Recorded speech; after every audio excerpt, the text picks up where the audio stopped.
Wonderful.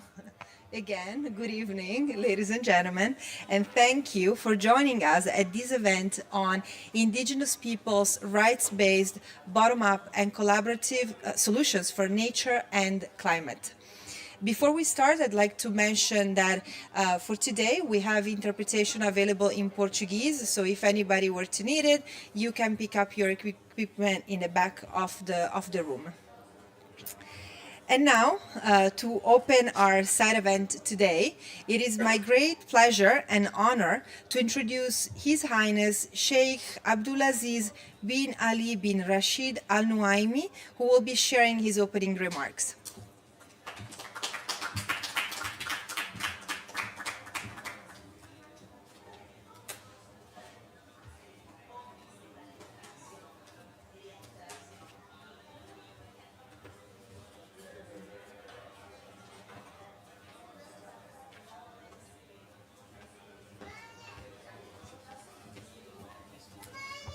Thank you very much, ladies and gentlemen, esteemed delegates, honored guests. I am so delighted to welcome you all to the United Arab Emirates for COP28 in Dubai. This conference is not just an assembly for nations. It represents a fusion of diverse ideas and shared aspiration for sustainable and resilient future. In the United Arab Emirates, we recognize the universal challenges of climate change, urging a united global response.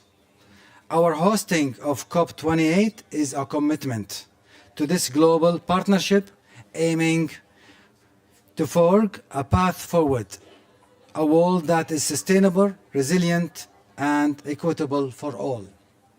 At this pivotal moment in history, our action will significantly impact future generations. The United Arab Emirates is dedicated to leading this global effect, evident in our strides in renewable energy, sustainable urban development, water conservation, nature-based solutions, and many other important projects, including decarbonization. These initiatives and projects reflect our commitment to a sustainable future. But we acknowledge that this journey is not one to be undertaken alone. COP28 is a unique opportunity for nations to come together, to share experiences and challenges, and to create innovative solutions. It is a platform to foster new partnership, like where we here, globally, and strengthen existing ones, encouraging a spirit of cooperation and impactful resolutions. An integral part of our conversation and conservation here at COP28 is the role of indigenous people in our global climate response. Indigenous community have long been the guardians of our planet, offering equitable, just, and resilient solutions to the environment challenges. Their deep understanding and level of consciousness of nature, combined with traditional knowledge and practices, not just that, as well as wisdom, all has been instrumental in preserving biodiversity and benefiting humanity. Acknowledging the importance of these contributions, it's vital to support and expand the activities of indigenous peoples all around the world and their networks. These groups have proven their ability to deliver a climate commitment that are right-based, equitable, and collaborative. This conference provides a platform to hear from these indigenous leaders and groups actively making a difference. Their focus on local, collaborative natural base solution is not just inspiring us, but also a call of action. We will be highlighting the experiences of various alliances here today, networking and civil organizations, including those of NTFP-EP partners, NASEAN with the United Nations Development Program, Equator Prize winners, and initiatives like the Group of Ecological Sierra Gorda, IAP. Their insights and experiences are invaluable to our discussions, providing practical and proven approaches to what? To climate change. These stories underscores the need to support the stewardship of indigenous and local communities, advocating for solutions that are in harmony with nature and have stood the best of time. As we proceed with our discussion today, we aim to integrate these traditions, practices into our global climate strategies. This inclusive approach is key to developing effective, sustainable solutions. By embracing the wisdom of indigenous people, right here and out there, combining with the modern innovation, we can chart a course toward a more sustainable future. In conclusion, for the opening remarks, let us use this opportunity at COP28 to create a future that is greener, cleaner, and a source of pride for all. Together, we can build a world that respects the balance of nature and ensure a sustainable, equitable future for generations to come. Thank you.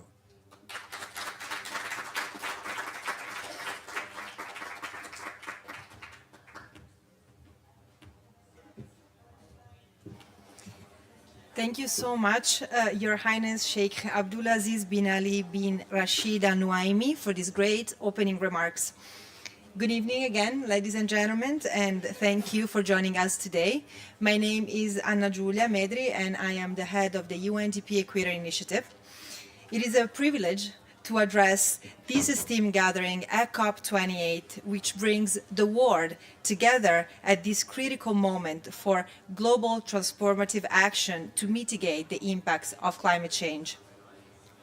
It has become apparent that it's impossible to tackle the climate change without addressing biodiversity loss. And it is equally impossible to address biodiversity loss without tackling climate change. The issues underlying the climate and nature crisis are closely connected and require an integrated approach. Tonight, we explore the powerful intersection where indigenous wisdom and knowledge, community collaboration, and global action come together to effectively address both issues. We find ourselves in the midst of a multidimensional planetary emergency, which demands bold, imaginative, and ambitious responses. UNDP is rising to this challenge by putting nature and indigenous peoples at the heart of development, recognizing that nature-based solutions can provide up to 37% of the mitigation needed by 2030. To achieve systemic change, UNDP has launched the UNDP Nature Pledge, the sister flagship initiative to the UNDP Climate Promise, aiming to redefine our global systems. The Nature Pledge identifies some of the main shifts essential to halt biodiversity loss and to secure a planetary safety net for humanity. One of these essential shifts is the need to partner with the local communities and indigenous peoples who protect 80% of the world's biodiversity and who play a huge role in implementing climate change mitigation and adaptation solutions. It is undeniable that indigenous peoples and local communities play a frontline role in protecting our world against climate change. They know firsthand the importance of protecting biodiversity and conserving tropical forests, mangroves, and other dynamic ecosystems that are vital to our world's survival and to prevent climate breakdown. Their leadership must be recognized and their efforts integrated into human rights-based actions, targets, and policies. In this context, the UNDP Equator Initiative plays a crucial role in identifying, recognizing, and celebrating outstanding indigenous-led and community-based organizations through its annual Equator Prize.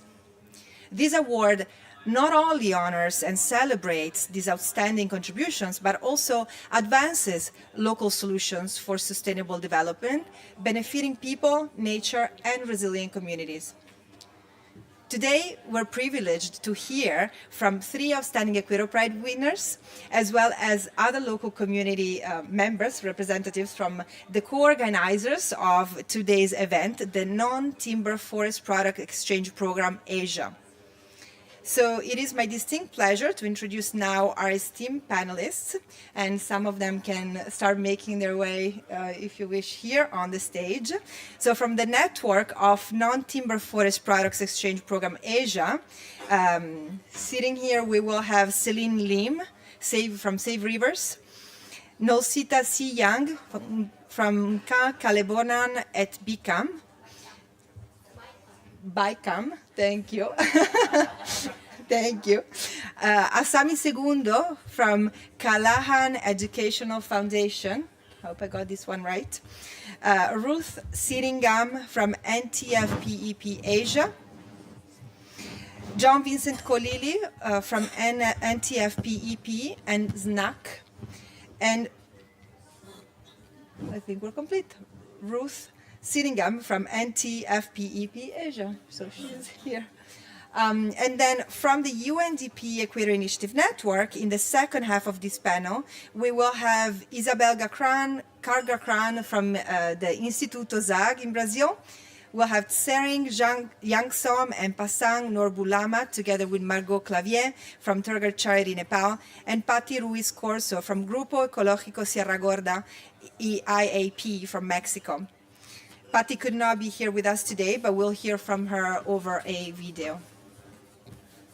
You can stay. Yes.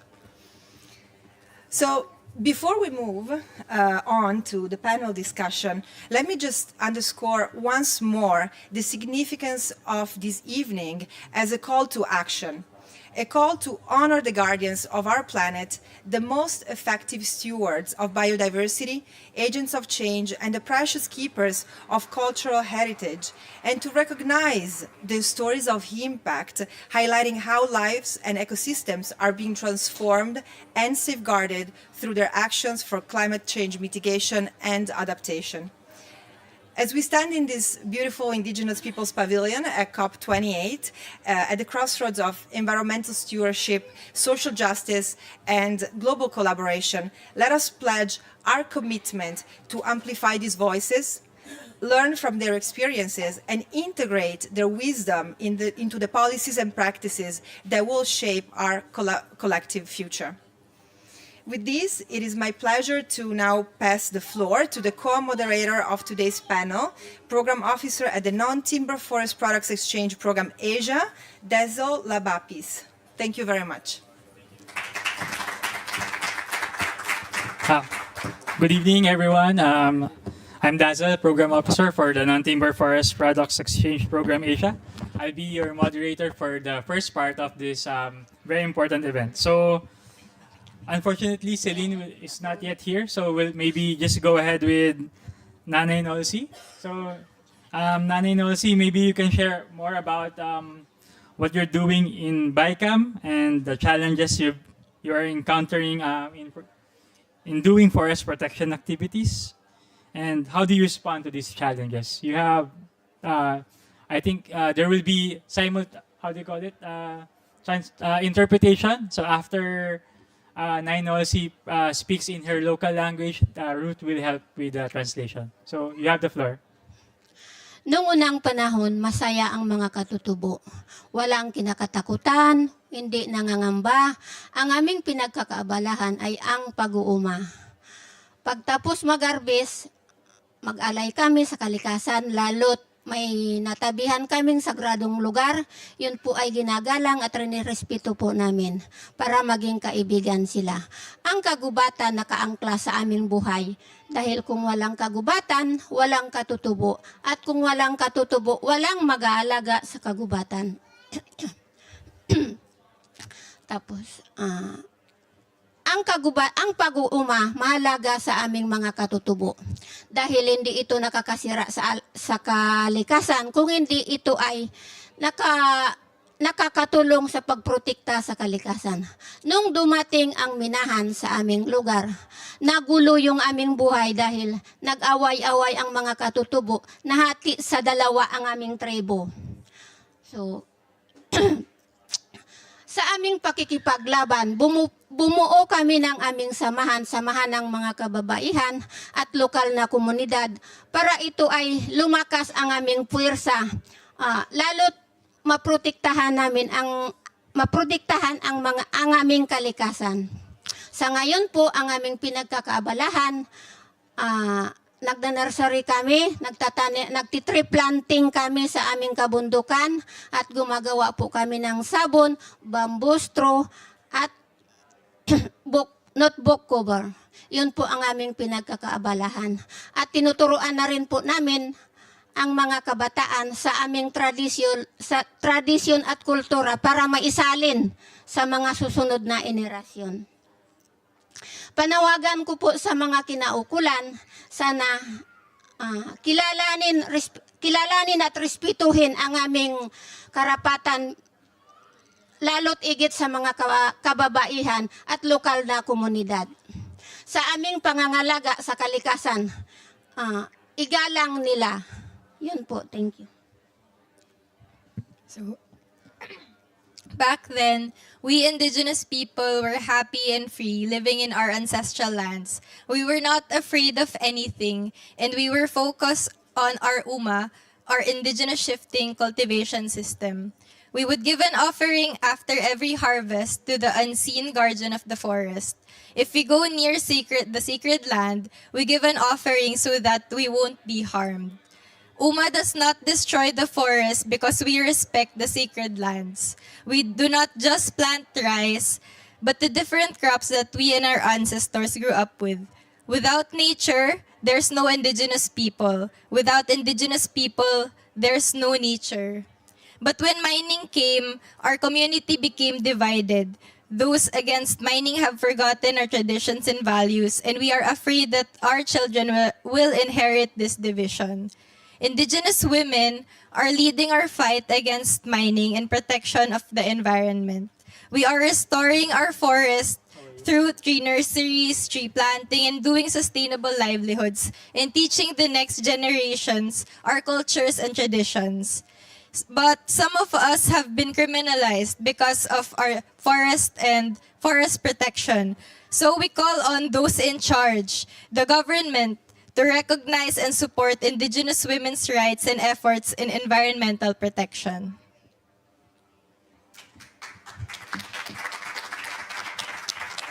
Thank you, Nine Elsie and Ruth, for emphasizing the importance of Indigenous women's rights to protect their forest resources. I'll go straight to Celine, who's just arrived with us from another session. So Celine, can you tell us more about your work in Baram Peace Park in Malaysia and how Indigenous-led forest conservation is crucial to protect this peace park? Thank you. First and foremost, Sayu Lavi, I bring you greetings in my Kayan Indigenous language. I am an Indigenous woman from Borneo. Besides that, I have had the privilege to also manage a civil society organization that advocates for environmental rights and Indigenous rights. So it really is a privilege to be able to do something with my life that is connected directly so much as to my identity. So I'd like to tell you a little bit more about Baram Peace Park because I know we are only given very short time. So I summarize this, but if you really want to know more, I'm going to show you later where you're going to be able to get all the information. So Baram Peace Park is one of a kind model model that we want to run for our area. Now, I just want to let you know that this idea came from the communities itself. In fact, the communities, our brothers and sisters in the Penan communities, they are the nomadic tribe of Sarawak. They came up with this idea, and what happened was we wanted to be able to have an area where it could be a template on how it looks like when indigenous communities are fully involved in a forest management model. So that was the idea and the gist behind it. So at the end of the day, we did not want it to just be Penan Peace Park. It encapsulated all of the area because now it is known as Baram Peace Park. If you go and find it in official website, it is also known as Upper Baram Forest Area. Why? Because it is a shared governance project, and because it is a shared governance project and you're learning to work with the state was more comfortable with the idea of calling it Upper Baram Forest Area. And we say, what's in the name? A lot, but every single time we are given the privilege to talk about the project, we would always use it as Baram Peace Park on our end to reclaim the name. So this is Baram Peace Park, and I just wanted to let you know that it is an area of 283,500 hectares, 3 times the size of Singapore. It is a mixed zone area, and in this area you have 32 communities that is made out of the Kenya, the Kelabit, the Saban, and the Penan. Besides that, there is another 79,000 hectares of pristine rainforest in the area. So since my slide is going this way, I'm just going to let you know that you can find out more information about the Baram Peace Park. That's the code to our website, but I think my 2 minutes are up.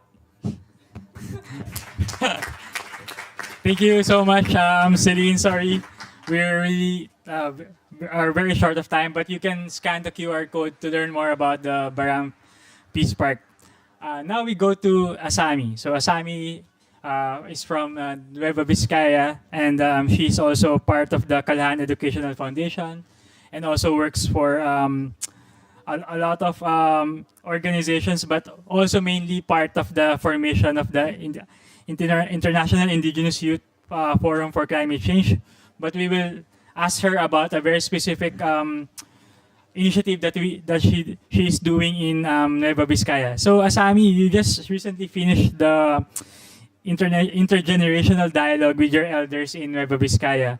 Maybe you can share us more about what lessons and reflections have you gained from this experience that our audience can learn from it.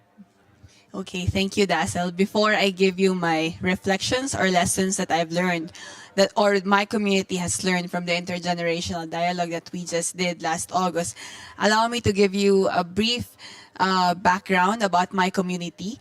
So my community, 50 years ago, was declared as informal settlers by the government of the Philippines, which means that we are not allowed to live in our small mountain village in the northern part of the Philippines, and they're forcing us to go out so that they can establish a new city that will be called the Marcos City, which is the name of the then president and now the father of the now president of the Philippines. Our elders resisted. They fought. They negotiated with the government, and then 50 years ago, in 1973, the government relented, and we were the first community that obtained land rights from the government of the Philippines. And from that model, the CBFM program, or the Community-Based Forest Management Program in the Philippines, as well as the Indigenous Peoples' Rights Act of the Philippines, were patterned.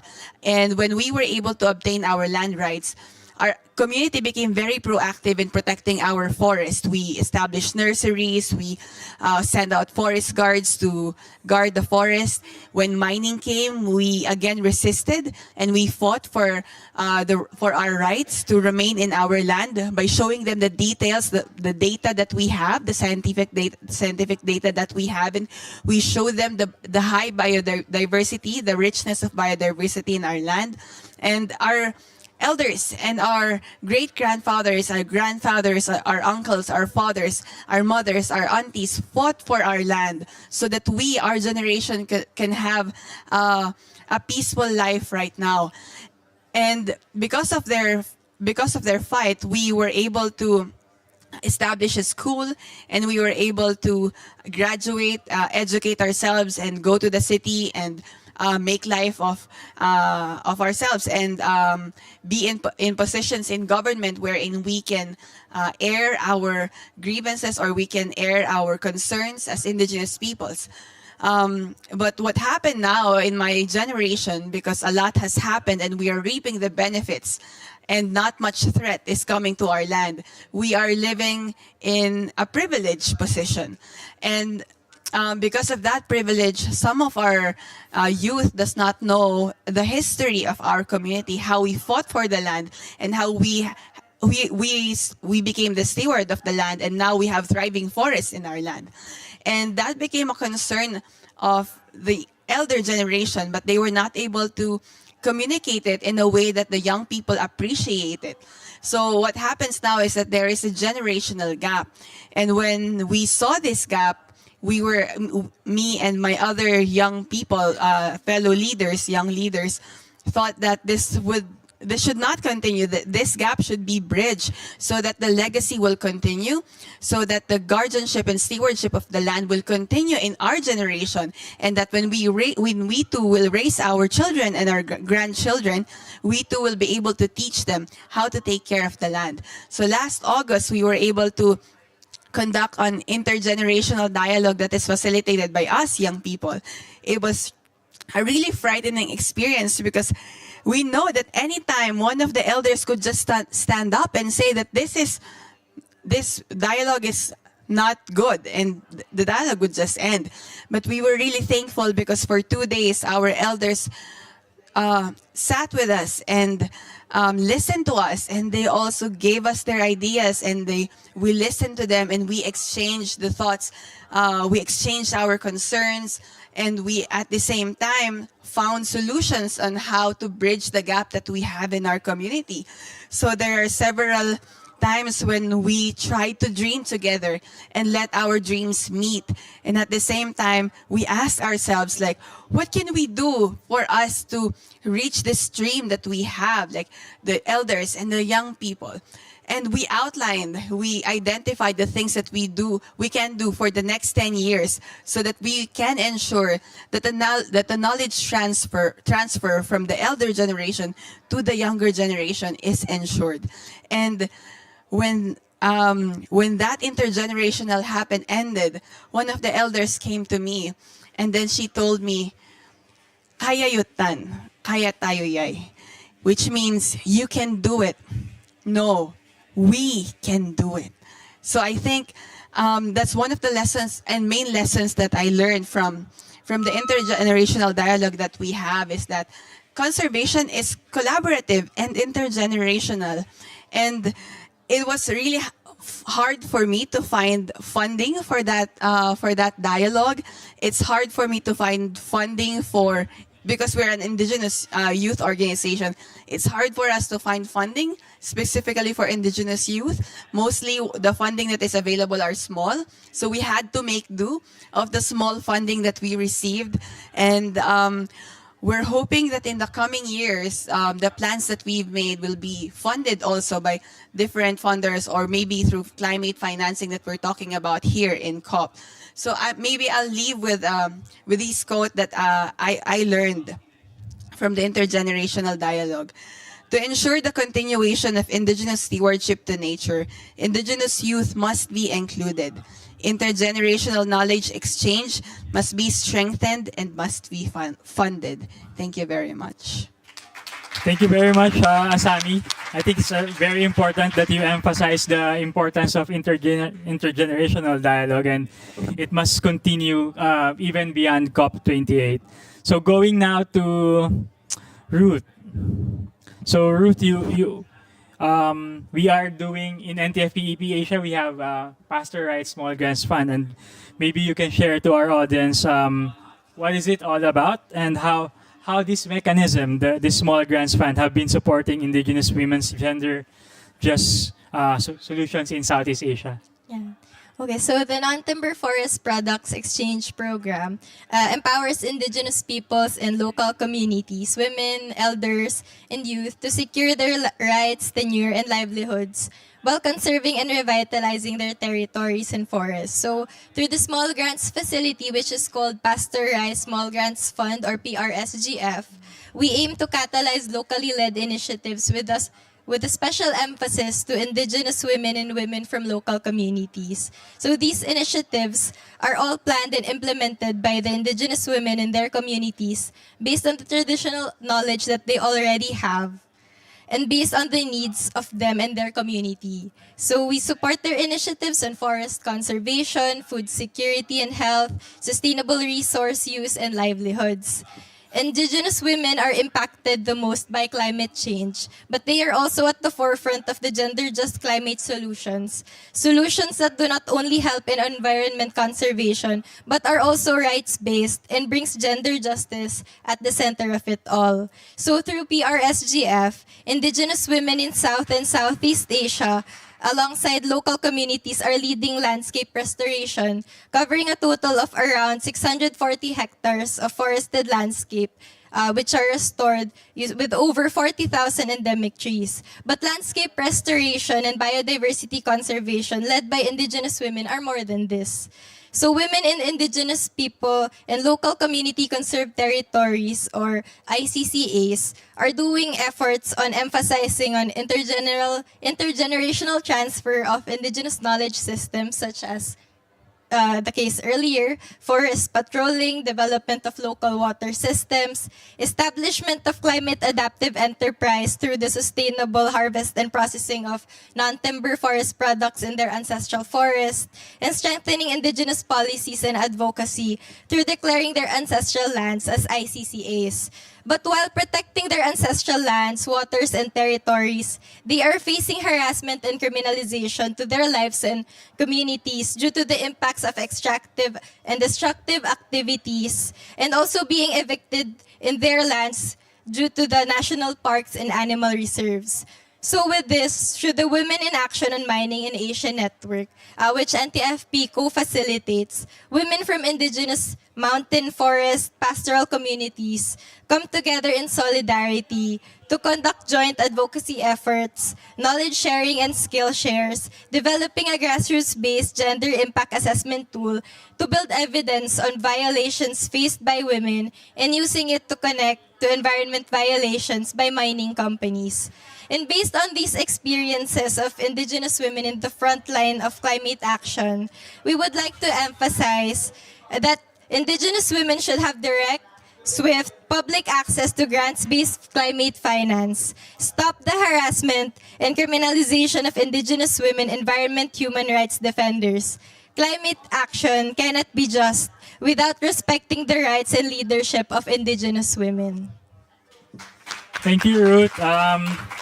It's very good to know that the PRSGF Fund has very direct impact to grassroots women and in Southeast Asia. Sorry, we don't have much time, so I just have to go to John Vincent. So JV, you've been to Johor Bahru the other, I think, 2 months ago for the Asia Pacific Climate Week. So what is the youth engagement and empowerment Hive in Asia doing, no, in promoting the voices of our Indigenous youth in climate discussions, and what were your initiatives and reflections in that event? Yeah. Hello, hello. Hello. Hi. Sorry, this is taking long. So, to start, Youth Engagement Empowerment Hive in Asia is a collective of Indigenous youth across 5 different countries and multiple different landscape across Southeast Asia. So, YIHA, as we call it, is anchored in the belief that as empowered individuals, Indigenous youth have much to contribute on biodiversity conservation, as well as on climate mitigation and adaptation conversations. So this is given because many Indigenous youth have that innate knowledge and connection with their Indigenous lands and territories. So to answer your question about our recent participation in APCW. So the experience was really good for us because first, we managed to create linkages and networks with other youth and other stakeholders across Southeast Asia.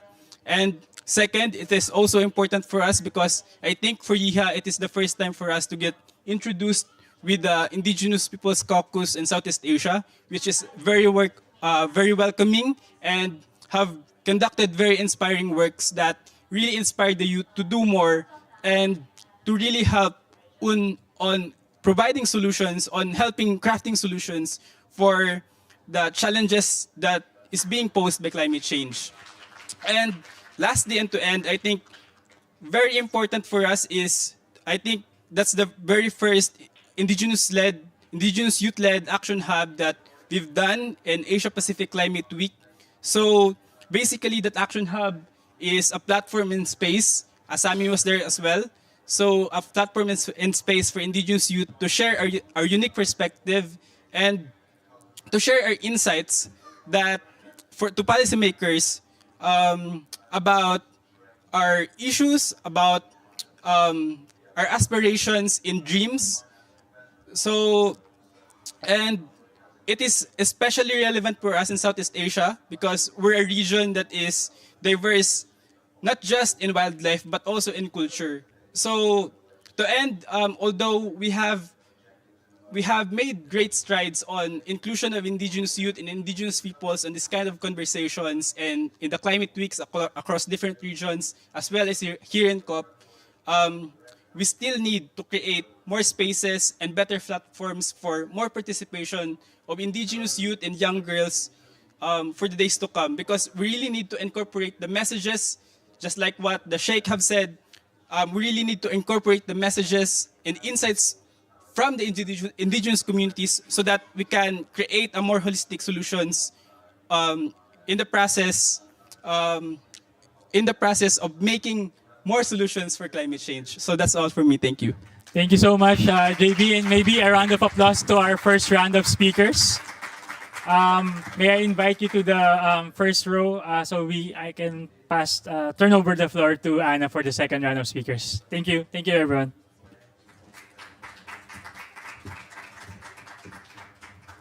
Thank you, Dazzle, and thanks to our great panelists.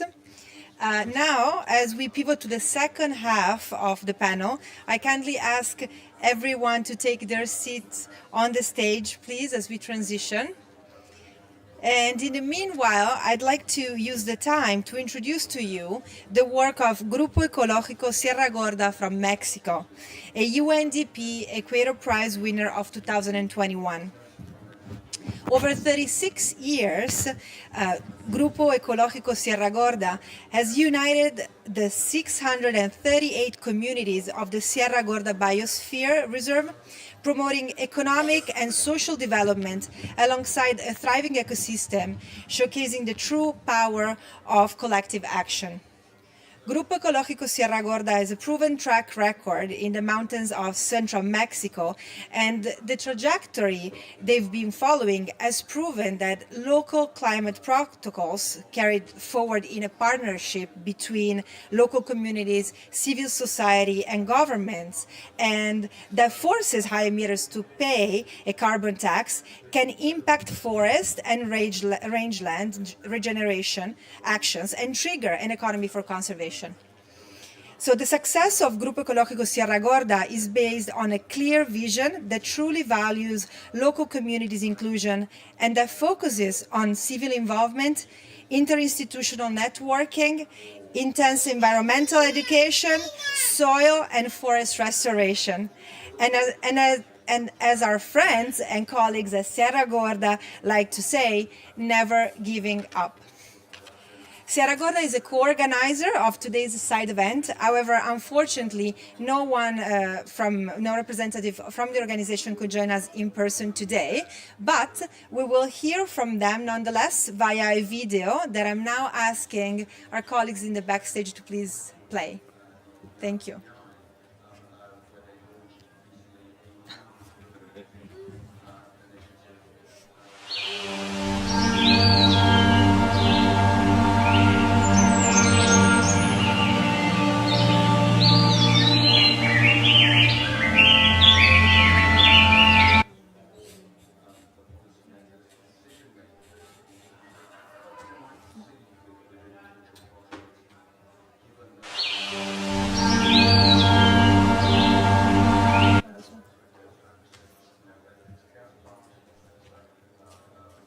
This is the video from Grupo Ecológico Sierra Gorda, Mexico.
La Sierra Gorda resulta ser el área protegida más ecodiversa de México. Y México es uno de los 10 países megadiversos a nivel mundial. La Reserva de la Biosfera es una biblioteca viviente de los ecosistemas, porque vienes desde 350 metros sobre el nivel del mar, subes a 2600 y cambia el ecosistema. Y después en las partes más húmedas tenemos los bosques de niebla, que son el ecosistema más importante de México porque cubren menos del 1% de su superficie, albergan el 12% de su flora y el 33% es endémica.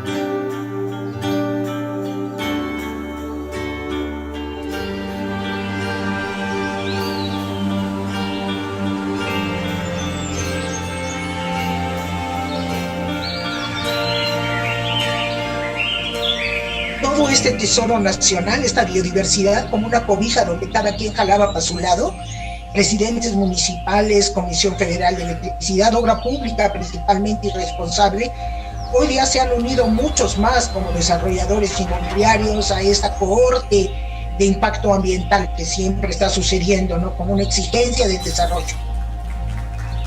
Grupo Ecológico Sierra Gorda nace con la intención de la conservación de esta área natural protegida. Tiene 638 comunidades que viven adentro del área natural protegida y son dueños del 97% del territorio.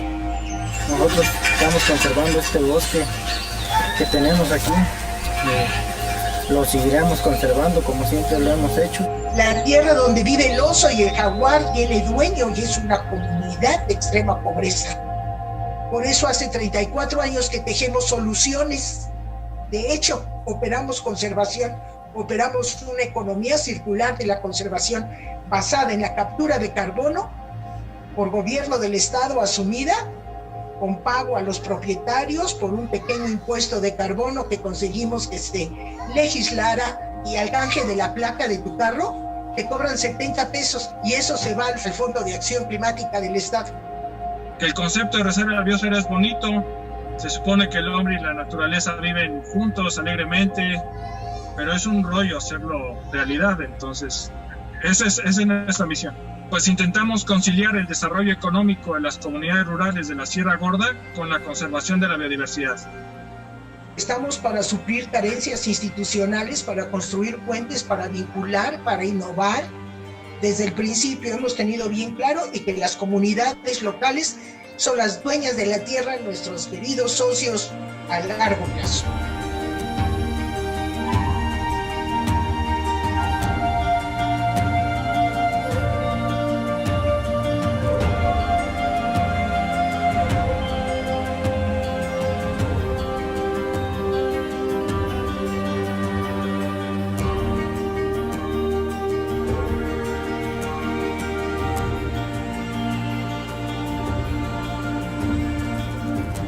Debemos de respetar y cuidar pues los ecosistemas, mantenerlos en sano equilibrio. Es lo que nos da la vida, es nuestra respiración.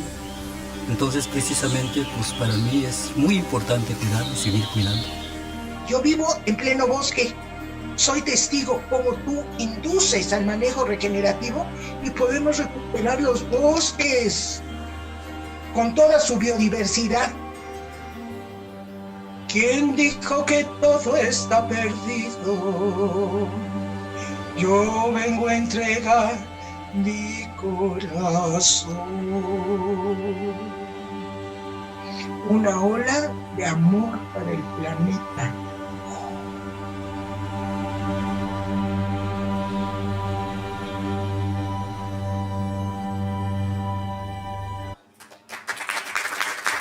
Thank you to Grupo Ecológico Sierra Gorda and to Patti Ruiz Corso for leading the way relentlessly through local solutions in the past 36 years.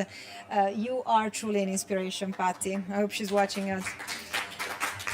Now we move to another initiative from the UNDP Equator Initiative Network based in Brazil.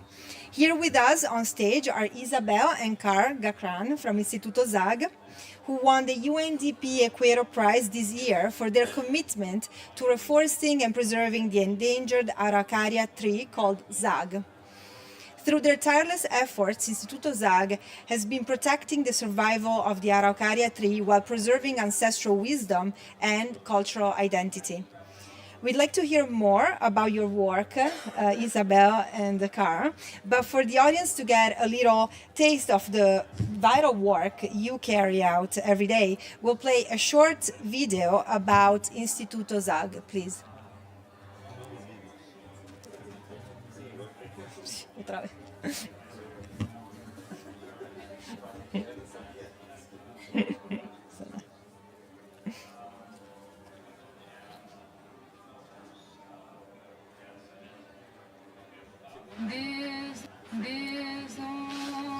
I was grew up in Nubri. Aqui nós estamos nas últimas araucárias da nossa terra. São as que a gente vem para colher. Isso está no centro do conflito com o marco temporal. Por essas árvores, por esse fruto é que a gente resiste.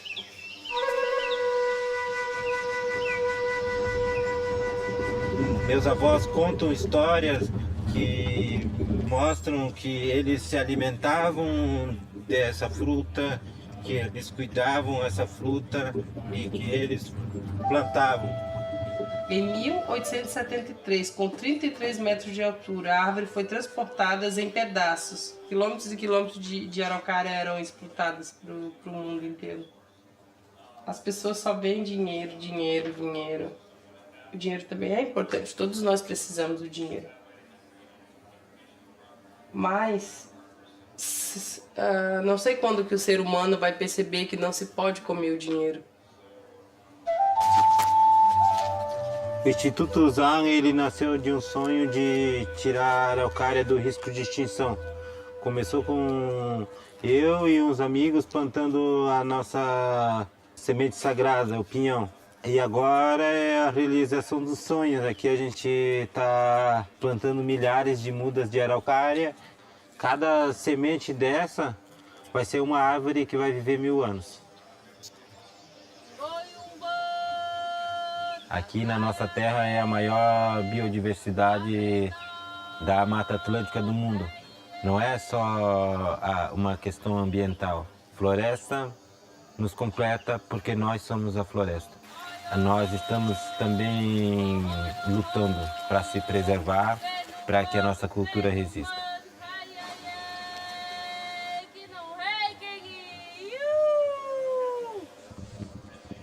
Início de inverno a gente vai colher as primeiras sementes, depois a gente faz esse processo de encher as embalagens, que são todas biodegradáveis. Nós já fizemos feiras, palestras, mutirões dentro da floresta para a gente conseguir plantar o máximo de araucária possível. Porque o pinhão hoje, ele já é um símbolo da cultura sul do Brasil. Todos nós temos uma passagem na Terra, um propósito. Minha missão veio para levar o grito de socorro dessa árvore tão linda. Os seres humanos não compreendem que sem as árvores não há vida e que elas também têm vida. Saber que aqui elas estão seguras, que estão preservadas, e é a partir daqui que a gente também tira os filhos dela para as sementes para conseguir plantá-las. Então eu já vou poder estar feliz para fazer a passagem desse mundo para o mundo sem males, para a terra sem males. É um símbolo muito grande. Não consigo sozinho, preciso de mais pessoas também para abraçar ele. Isso.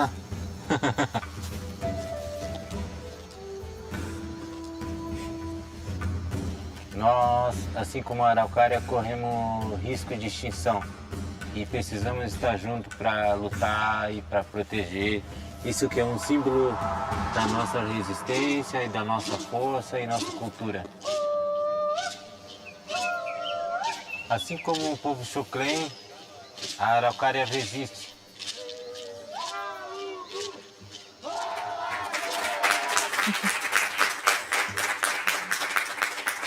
So, Isabel Carr, could you tell us in what ways do you believe the reforestation initiatives led by Instituto ZAG contribute to the preservation of indigenous rights and conservation efforts, not just in Brazil, but globally?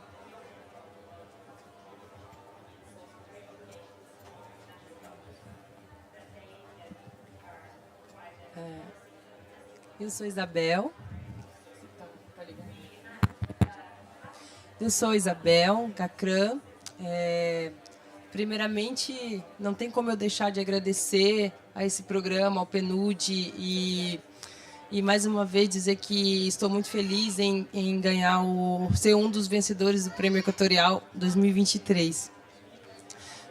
Participo do Instituto ZAG e desde de criança eu já nasci ouvindo os meus pais, meus avós falando de quão importante é a árvore, principalmente a nossa árvore sagrada Zan, não só para nós, mas como para todo o bioma. Então, nós aprendemos desde que nascemos a cuidar da nossa biodiversidade.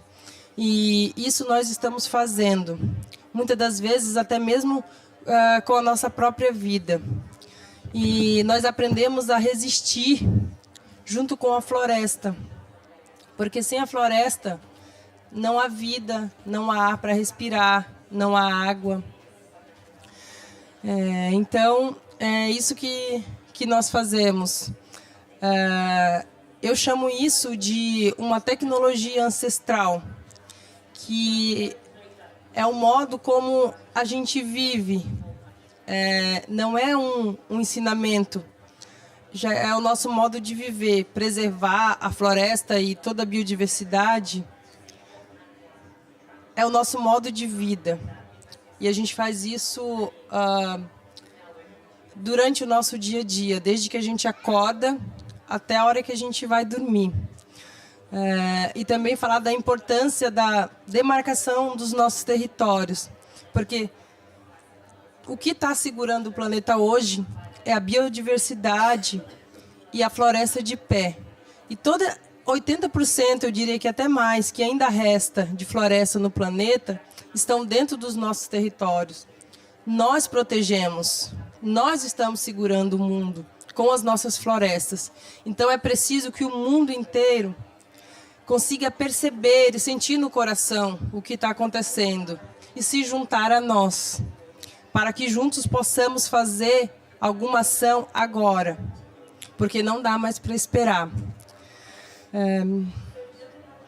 Então, era isso que eu queria compartilhar com todos e que, juntos, nós somos mais fortes. Ainda há tempo. Ainda há tempo de nós garantir o ar para respirar e a água limpa e pura para beber. Muito obrigada.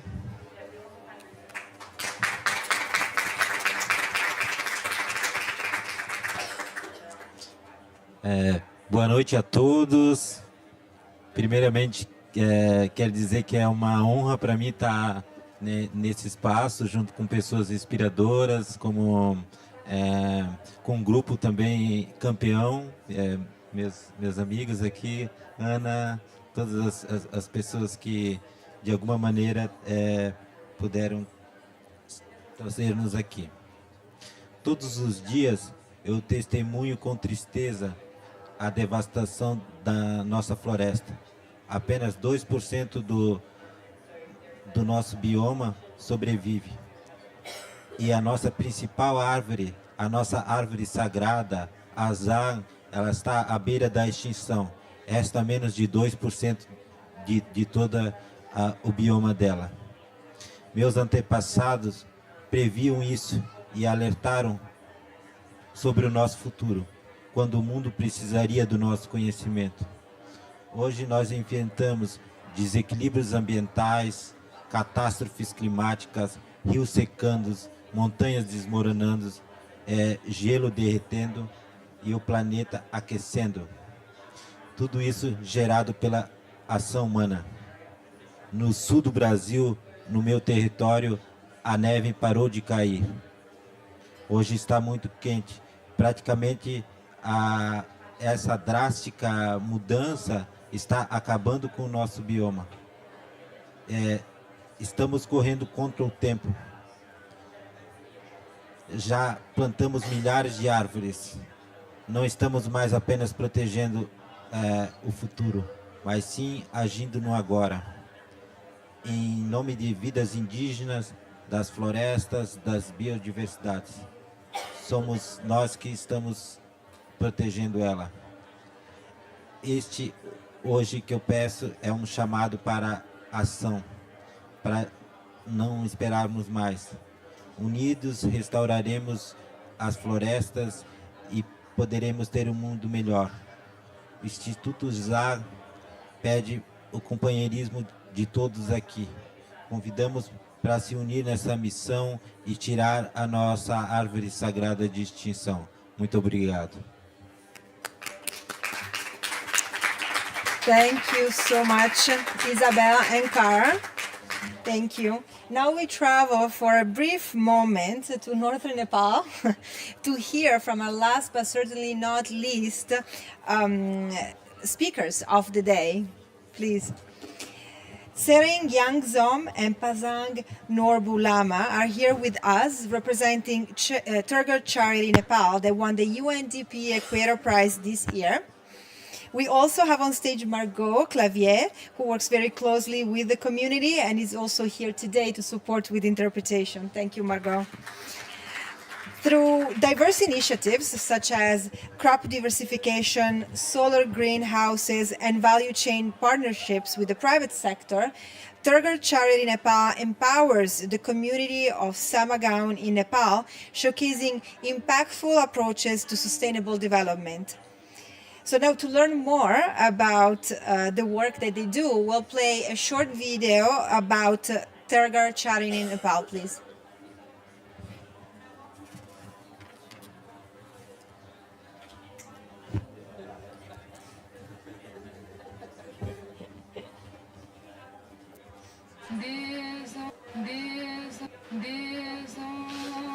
I was grew up in Nubri Valley. So when I was young, I can walk from my house to the glaciers, just half hour, and I can touch the glaciers. So nice, we have lake. But after 20 some years later, I went back, all these glaciers gone.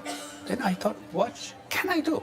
Maybe I can do something, which is something really good for local village and good for environment, what I call the circle of virtue. So this is the motivation how we come up with this charity organization.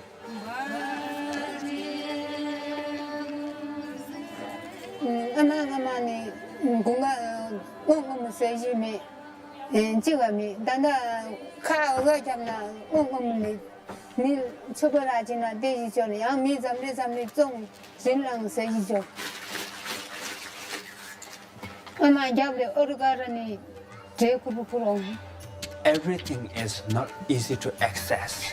We don't have airport, we don't have car road, everything become expensive.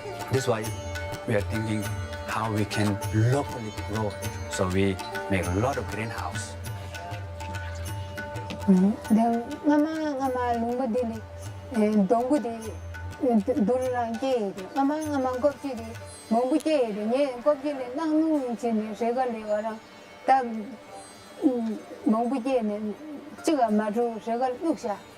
다 저게 저거기 달로니에서 송 요즘데 니제다 지나래 되는 공기 여정되는 되는 겁제대 주 언니 장마소 언니 출지 언니 설날에 니말 감야고 야고서 되니 야고 거부 차 야고 차다 되니 데르가서 원래 얘 되는 진정 All the prophets got directly to the local women in the village, and they want to plant more trees. In Buddhism, we talk about interdependence. So everything is connected, protecting environment that helps to produce income for the local people. And local people also learn more and protect the environment more. So now we are thinking to bring back these teachings and this culture. Now we are doing some pilot project. We did project of educating local women and also men. 아니 아마 주동 다야다데 룹정 초려야게 공하마고요. 다나고 쿵 초불렘니 다나 룹정 아지로 주동 다야당 아니 엘라이 기데데 엘라이 리코초 부차소. Now we are teaching how to do management, hotel, to start some business. And now they're all quite good. They can even communicate in English. For the local tourists, how to welcome, how to do business, local business. When I was young, my hometown was like that. A lot of spiritual, a lot of peace. But then after certain level loss, now I feel like some part of this coming back. 농발에 야르게 당시에는 나랑 지금 지라 지금 바로 기부 들어다면은 미천만 기부 들어다면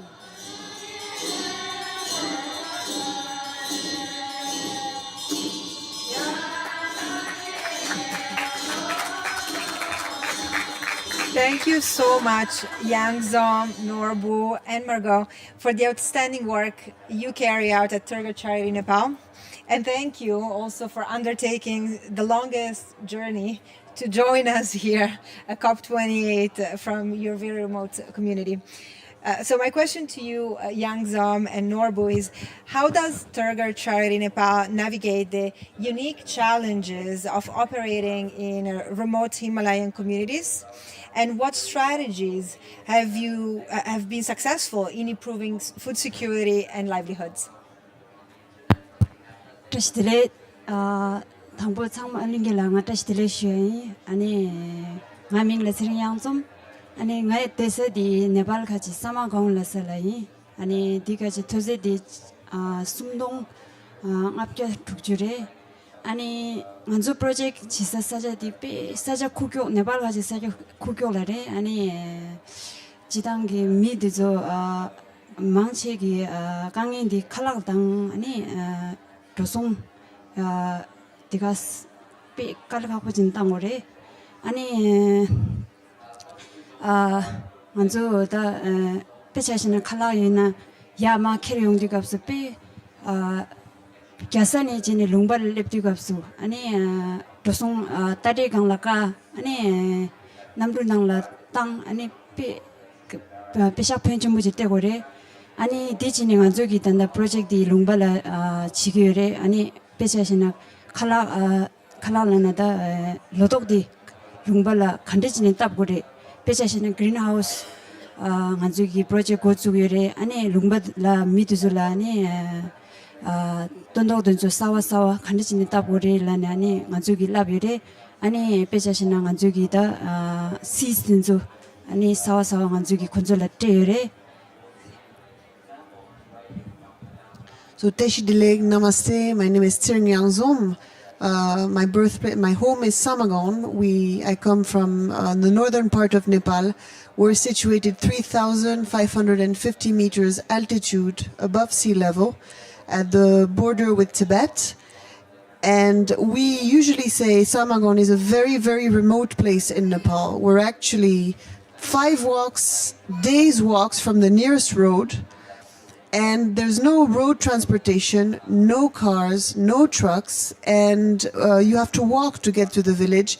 And if for transportation of goods, the mules carry the goods, the horses and the mules. So it's a very remote place. It's a place of scarcity, of obviously there's no electricity or very little. There's internet in very scarce conditions. But it's a place of abundance as there's a conservation area there, and there's about 250 species of medicinal herbs, wild animals. So there's an incredible biodiversity.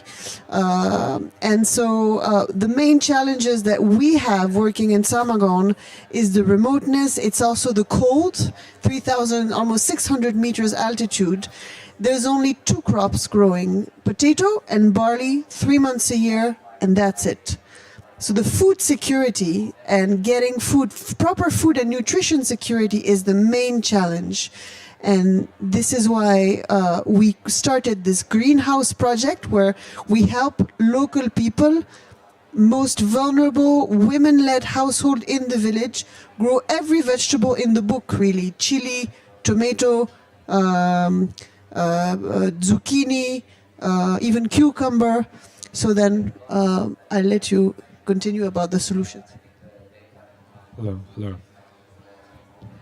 सबैजनालाई नमस्ते. मेरो नाम पासाङ लामा. म चाहिँ चेयरबाट. र अहिले हामीले गरेको कुराहरू धेरै कुराहरू चाहिँ एकदमै सफल भएको छ, जुन चाहिँ हाम्रो त्यहाँको जनताले चाहिँ एकदम सहयोग पुगेको छ. जुन चाहिँ हाम्रो कामहरूले गर्दाखेरि चाहिँ जुन कुराहरू हामीले गरेको छ, जति पनि हामीले त्यहाँ कोसिस गरेका छौँ, त्यो चाहिँ हामीले सिधै जुन जति पनि छ त्यहीँकै समुदायमा पाउने सामानहरू हामीले प्रयोग गरेको छ. जस्तै उदाहरणको लागि हाम्रो ग्रिन हाउसको लागि भनौँ, त्यहाँ चाहिँ हामीले जति सक्दो त्यहीँकै लोकलमा पाउने, त्यहाँको समुदायमा पाउने ढुङ्गाहरू प्रयोग गरेर जुन जति पनि हामीले चाहिँ सामानहरू एकदम कम खर्चमा चाहिँ हुने खालको हामीले चाहिँ त्यहाँ बनाएका छौँ. किनभने हामीले प्रायः जस्तो कामहरू गर्छौँ जुन चाहिँ बाहिरबाट ल्याउने कुराहरू, जुन चाहिँ त्यहाँ लोकललाई उनीहरूलाई आम्दानीको स्रोत छैन. सो हामीले चाहिँ उनीहरूलाई आम्दानीको स्रोत बनाउनलाई, आफूलाई अलिकति खर्च हुनलाई चाहिँ नगर्नु पर्नेको लागि हामीले चाहिँ त्यहाँ सिधैमा त्यहाँको लोकल त्यहीँ वरिपरि पाउने ढुङ्गाहरू प्रयोग गरेर चाहिँ हामीले त्यो एउटा बनाएको छौँ. र जुन चाहिँ पहिला सागसब्जी खान पाउँदैन भने अहिले सागसब्जी खान पाइरहेको छ, जुन चाहिँ उनीहरूले हरेक वर्ष. किनभने पहिला पाउँथ्यो भने पहिला 3 महिना जति पाउँथ्यो, 3 महिना जति अलिकति सागसब्जी खान पाउँथ्यो. त्यसपछि जाडो महिनामा अर्को 9 महिना जति नै खान पाउँदैन. अनि केही खान नपाउने बेला हामीले चाहिँ के गर्यो भने ग्रिन हाउस दिएर जुन चाहिँ उनीहरूलाई अहिले हामीले तरकारीहरू, विभिन्न तरकारीहरू तपाईँले हरेक 12 महिना तपाईँले खान पाउँछ. जुन चाहिँ हामीले गर्दा यो चाहिँ एकदमै सफल भएको छ. अनि एउटा चाहिँ भयो, अघि हामीले यहाँ भिडियोमा भने जस्तो गरेर हामीले चाहिँ कोप्सीहरू बेचेर अनि त्यहाँ पैसाहरू चाहिँ डाइरेक्ट हामीले उनीहरूले दिएर समुदायलाई उनीहरू आफूले दिएपछि उनीहरूले चाहिँ अलिकति आम्दानी गरेको छ, जुन चाहिँ त्यो कुरा चाहिँ एकदमै राम्रो भएको छ. र अर्को कुरा भनेको हामीले चाहिँ कतिवटा कुरा जति समस्याहरू छ, जस्तो गर्मीको कुराहरू भयो, खेतीपालनको कुराहरू भयो. अहिले हामीले चाहिँ खेतीमा पनि धेरै यो मौसमको परिवर्तनको कारणले उनीहरूले चाहिँ कतिवटा समस्याहरू निस्किरहेको छ. तर हामीले चाहिँ त्यसलाई चाहिँ कसरी समाधान गर्ने, हामीले चाहिँ उनीहरूलाई तालिमहरू दिएर हुन्छ कि बिउहरू उनीहरूले दिएर हुन्छ कि नयाँ बिउहरू दिएर बिउ बनाएर हुन्छ कि त्यो गरेर चाहिँ हामीले चाहिँ उनीहरूलाई त्यो बनाउन कोसिस गरेका छौँ. र जुन चाहिँ एकदमै अहिलेसम्म राम्रो भएको छ. र म यो पनि आश गर्छु कि हामी आउने दिनहरूमा तपाईँहरू पनि हामीसँग हातोमालो गरेर यसमा सहयोग गरिदिनु हुनु अनुरोध गर्न चाहन्छु. Thank you.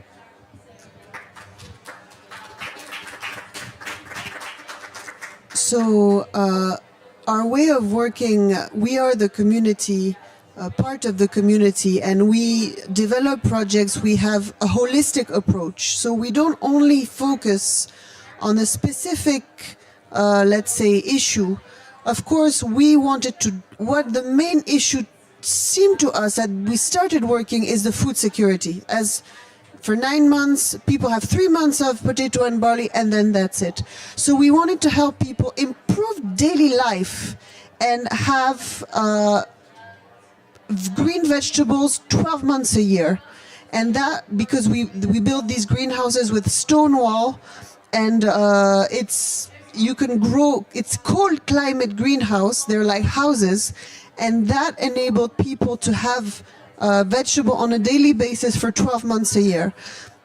Obviously, we are community-based, and we also try to develop a way which is where the resilience of the community and the self-reliance, that we don't have to import things from outside, whether it's outside concept, outside culture, outside. So we use solar passive technology, which is an innovation, but it's green.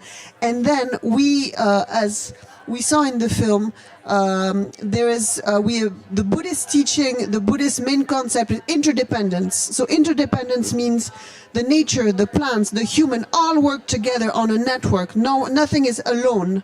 And that means we try to develop projects for biodiversity and agrobiodiversity preservation, natural food security, agriculture, but also income generation. And so we did this project of local rose hip, the fruit of the rose, that the women pick and dry in solar dryers. And Terga Charity, we have sent these rose hips to Canada, Vancouver. There's one luxury tea company, and they were very kind, and they made a luxury tea, expensive tea, also good tasting, not only expensive.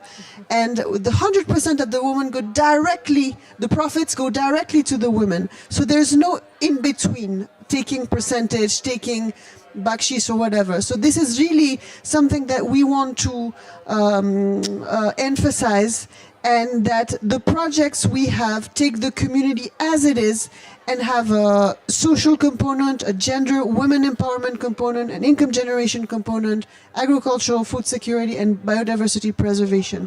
So this is how we try and tackle the problems. Thank you so much, Yang Zom, Norbu, and Margot, for the outstanding work you carry out at Terga Charity Nepal. And with this, we're so grateful for the precious insights that you've shared. We come to the end, sadly, of this side event, and I'd like to welcome back to the stage His Highness Sheikh Abdulaziz Al Nuaimi for some brief closing remarks. Thank you so much again, everyone, for joining us.